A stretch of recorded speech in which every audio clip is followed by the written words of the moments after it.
Vote హక్కు కోసం కూడా నాయకులు కానీ ఇంకెవరైనా కానీ వచ్చి మాకు డబ్బులు ఇస్తే కానీ ఎస్ఐఆర్ చేసుకోము అని అనుకుంటున్నారా? ఆ అపోహలో ఉన్నారా? అయితే మీ కర్మకు మీరే బాధ్యులు. అందరికీ సలాం నమస్కారం. పై న్యూస్ ఇమానియాకు స్వాగతం. నేను రిజ్వాన్ మొహమ్మద్ ముస్తఫా రిజ్వాన్. అయితే ముఖ్యాంశం ఏమన్నా తాండూరులో ఎస్ఐఆర్ ప్రక్రియ చాలా నత్తనడకగా నడుస్తుందని, మరి అందుకు పార్టీల వాళ్ళు కానివ్వండి, రాజకీయ నాయకులు కానివ్వండి, మరి అందరూ చాలా నిరాశకు గురవుతున్నట్లు మనకు తెలుస్తుంది. ఎందుకంటే ఎక్కడ చూసినా ఆ ఫామ్లు తీసుకొని ఇంట్లో పెట్టుకోవడమే కానీ నింపడం కానీ చేయడం లేదు. మరి అదేవిధంగా చూస్తున్నట్లయితే అసలు ఎస్ఐఆర్ అంటే ఏమిటో కూడా అవగాహన లేకుండా పోయినట్లు తెలుస్తుంది. మరి ఎస్ఐఆర్లో మీరు మీ ఓటు హక్కును కాపాడుకోలేకపోతే మరి మీకు సంక్షేమ పథకాలు అందమని, మరి రేషన్ కార్డు కానీ, మరి పెన్షన్ కానీ, మరి ఈ విధంగా అన్నీ కట్ అయిపోతాయి. ఇందిరమ్మ ఇళ్ళు రావు, డబుల్ బెడ్రూమ్ ఇళ్ళు వాళ్ళకి ఇవ్వలేరు అని అందుకు ఎమ్మెల్యే కూడా తాను తర్వాత బాధ్యత వహించలేనని, తాను కూడా ఇవ్వజాలనని ఆ టైంలో మరి అంత చెప్తున్నా కూడా మరి ఎస్ఐఆర్ కోసం ముందుకు వచ్చి అందరూ తమ వివరాలను ఎందుకు అందివ్వడం లేదు? బిఎల్ఓలకు కానీ బిఎల్ఏలకు కానీ, ఇటు ఏ ప్రతిపక్ష పార్టీ కానివ్వండి, అధికార పార్టీ వాళ్ళు కానివ్వండి, తమ ఏజెంట్లను నియమించుకుంటే వాళ్ళ దగ్గరికి వెళ్ళి మరి మీ ఎస్ఐఆర్ ఫామ్లను నింపడం కానీ సమర్పించడం కానీ ఎందుకు చేయడం లేదని నాయకులు, రాజకీయ నాయకులు అందరూ వాపోతున్నారు. చాలా నిరాశకు గురవుతున్నారు. అంటే ఎలక్షన్లలో మనము ఓటుకు నోటు తీసుకున్నాం, చీప్ లిక్కర్ తాగినాం, బిర్యానీ పొట్లాలు మనకు అందినాయి, మనం తిన్నాం, ఉదయం నాస్తా, మరి మధ్యాహ్నమేమో బిర్యానీ, మరి క్వార్టర్, మరి సాయంత్రం అయితే విందు, మందు, పొందు, బహుపసందు అని అదే అలవాటు అయిపోయిందా ఏమని అనుమానాలు జనం వ్యక్తం చేస్తున్నారు. మరి మీరేం చేస్తున్నారు? మరి ఇంతగా మొత్తుకొని మీడియా, ఎలక్ట్రానిక్, ప్రింట్, సోషల్ మీడియాలలో ఇంతగా చెప్తూ ఉన్నా కూడా మరి ఎందుకు ముందుకు రావడం లేదు?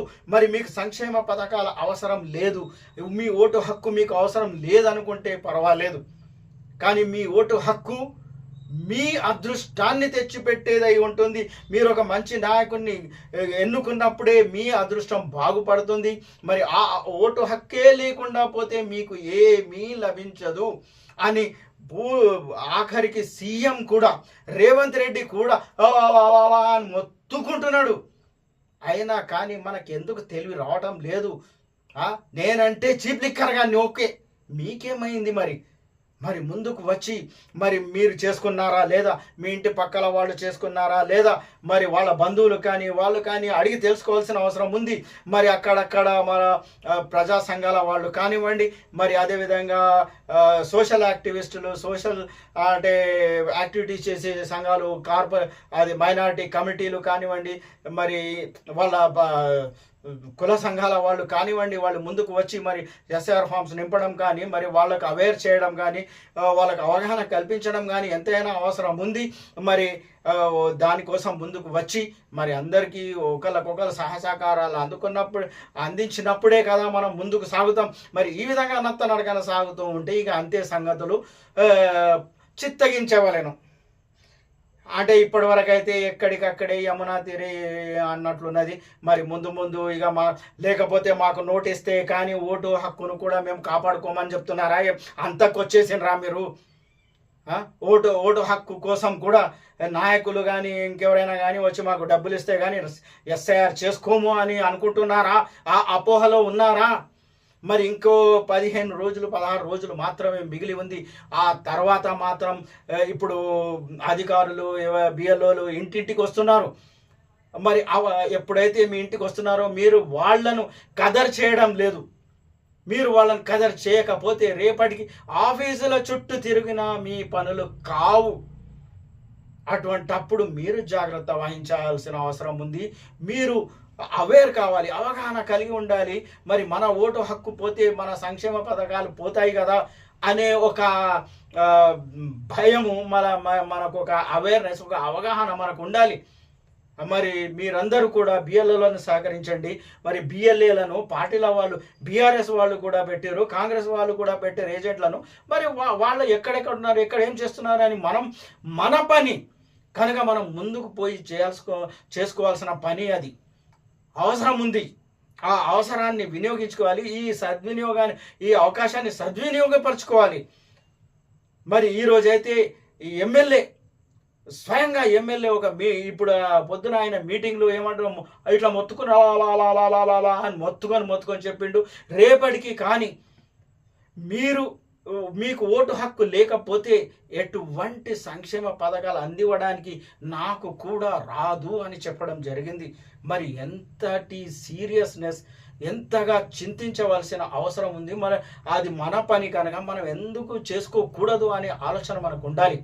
ఎమ్మెల్యే బుయ్యని మనోహర్ రెడ్డి ఏమంటున్నాడో మీరు చూడండి. ఇప్పుడు ఎస్ఐఆర్ అనేది మనం అందరం కూడా చాలా ఆశమాషగా తీసుకోవద్దు. ఈ రోజు ఎస్ఐఆర్ ని మీరు మర్చిపోతే మనకందరు కూడా మన ఓట్లు పోతాయి.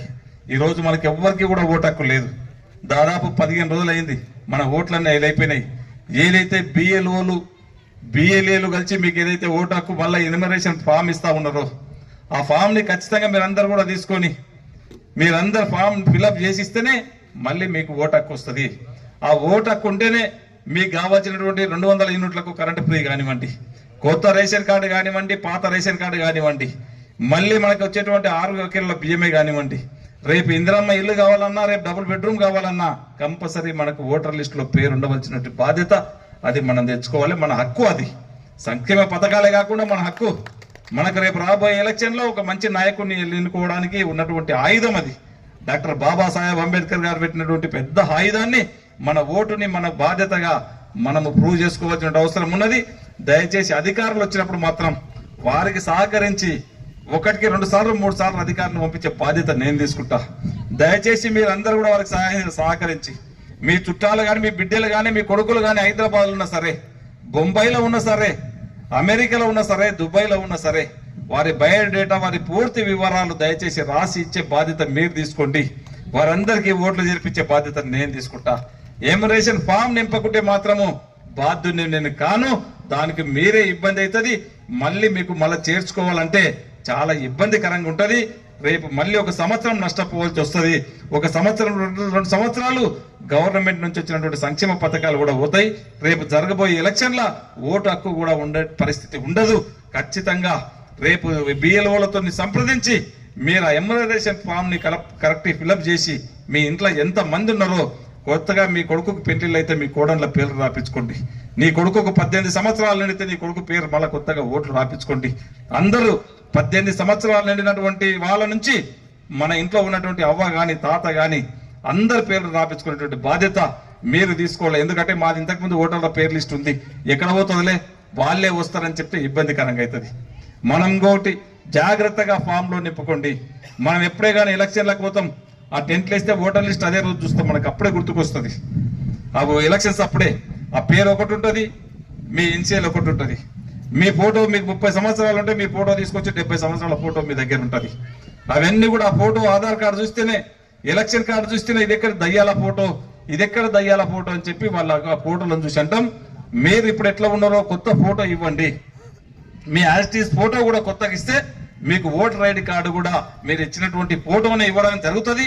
ఖచ్చితంగా మీరు కొత్త ఫోటో ఇచ్చి ఆ ఎమ్యునరేషన్ ఫామ్స్ ఖచ్చితంగా ఫిల్అప్ చేసి రేపు ఇవ్వవలసిందిగా. ఎందుకంటే టైం ఈ 10 రోజులే ఉన్నది. తాండ్రుల నుంచి తక్కువ మ్యాపింగ్ అవుతా ఉన్నది, తక్కువ ఫామ్స్ తీసుకుంటా ఉన్నారు. మీరందరూ కూడా ప్రతి ఒక్కరు దాంట్లో పార్టిసిపేట్ అయ్యి వచ్చినటువంటి బిఎల్ఓలకు, బిఎల్ఏలకు సహకరించి ఆ ఫామ్ ని ఫిల్అప్ చేసుకోవాల్సిందిగా కోరుకుంటూ